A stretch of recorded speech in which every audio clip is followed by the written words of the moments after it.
Well, it's a bill, and it's big, but beautiful, not so much. President Trump's so-called one big beautiful bill.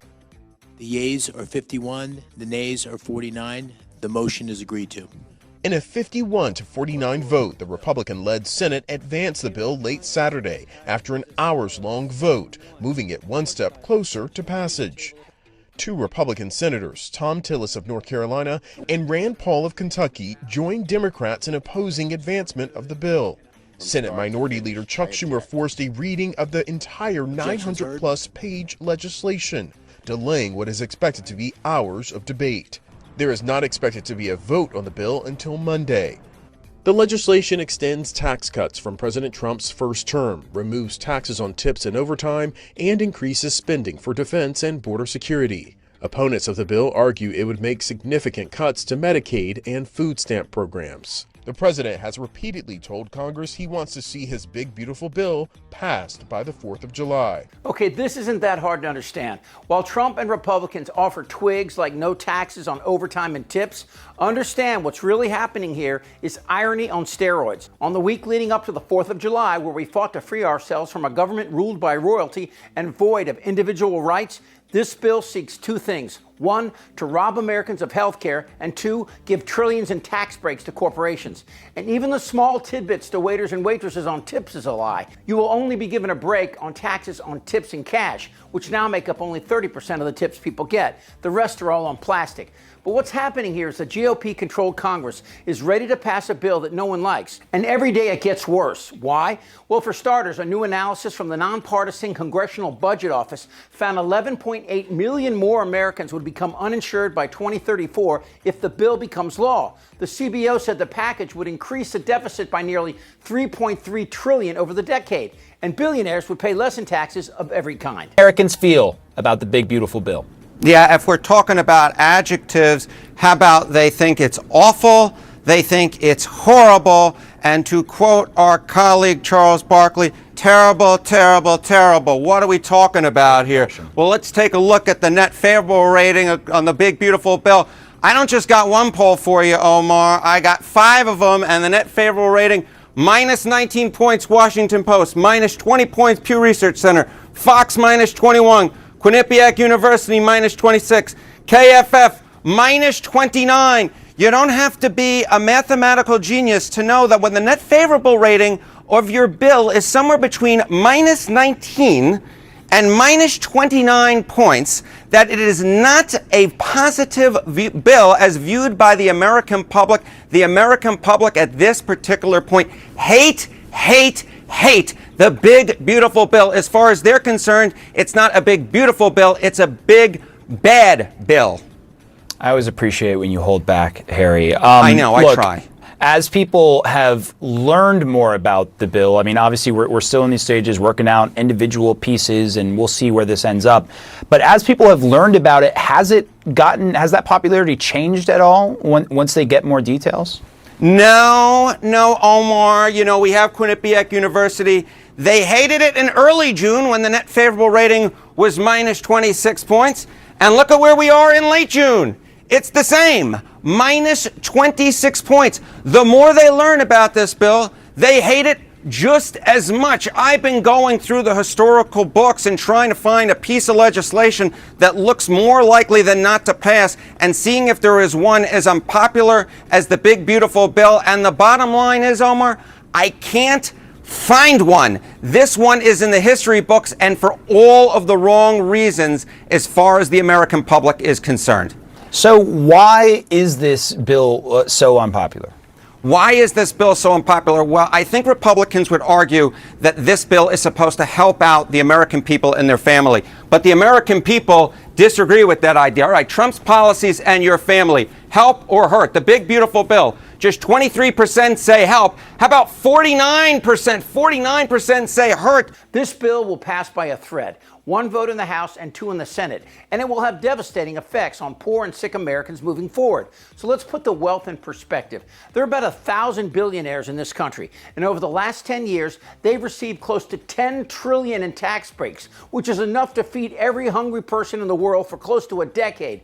That's why Democrats oppose it. Republicans like Rand Paul and Tillis from North Carolina voted against the bill because of its size. Even Dairy Queen is against it because she voted for it without reading it, as did all 435 members of the House and all 100 in the Senate, because it's 900 pages. And even Elon Musk has joined the noise opposing the bill, calling Trump a tyrant. So where's all this headed? Why do you think, at a time of unprecedented income and wealth inequality, when people like yourself economically have never, ever had it so good, why do you think it's a good idea to cut Medicaid for low-income and working-class people by $700 billion, to give $235 billion in tax breaks to the very, very, very richest people in this country, perhaps a few hundred families? Explain. A few hundred of the wealthiest families in this country, $235 billion tax break. Explain to the American people why you think that's a great idea. I think that this will increase small businesses substantially.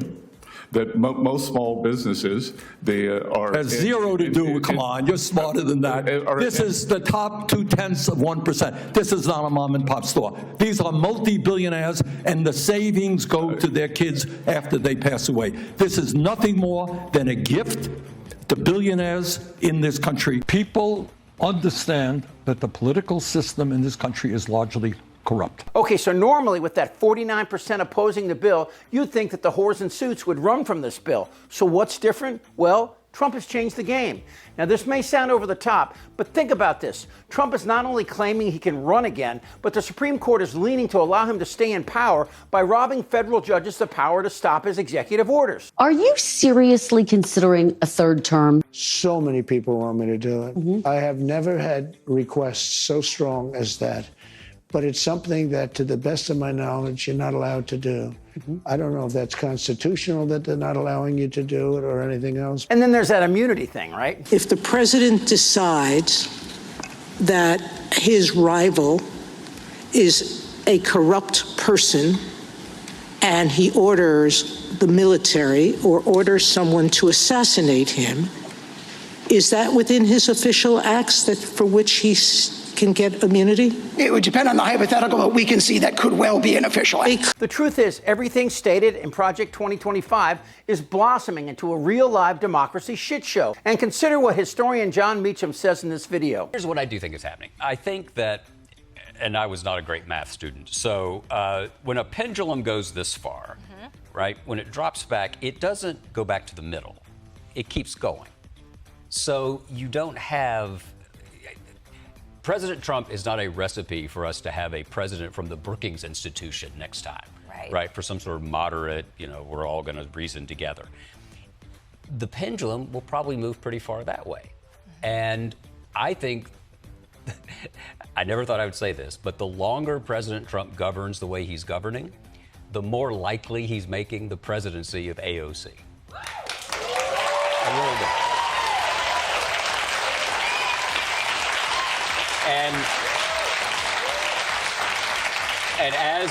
And as the right wing gets their chyrons ready about that, that's simply it's a historical point.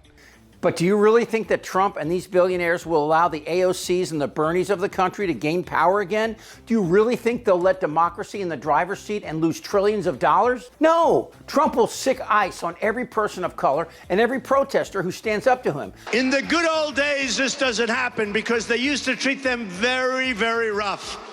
And when they protested once, they would not do it again so easily. And of course, he'll have the backing of the Stephen Millers, the Bannons, and the Mike Johnsons. I just wanted to say, look, welcome to the end of democracy. We're here to overthrow it completely. We didn't get all the way there on January 6th, but we will endeavor to get rid of it and replace it with this right here. We'll replace it with this right here. Amen. Republicans are backing this hugely unpopular, less than beautiful boondoggle because they don't know what else to do. It's the enemy from within. And they have no intention of going back to the way things were. While Trump pardons January 6th insurrectionists, he's ready to turn the table and go after Americans who dare stand up to him. I mean, he has the Congress and the courts, and he has the freedom to take a state's National Guard. Who's going to stop him? Bernie, AOC, Susan Sarandon? The big, beautiful bill is the opening act to a play that has all the earmarks of the greatest tragedy this stage has ever seen. Goddamn right. they don't know what the fuck they're doing. Do you have no shame? I don't want to talk about this stuff. Am I wrong? Yes. You're in a lot of trouble, Donnie. I think he's crazy. I'm Chip Franklin.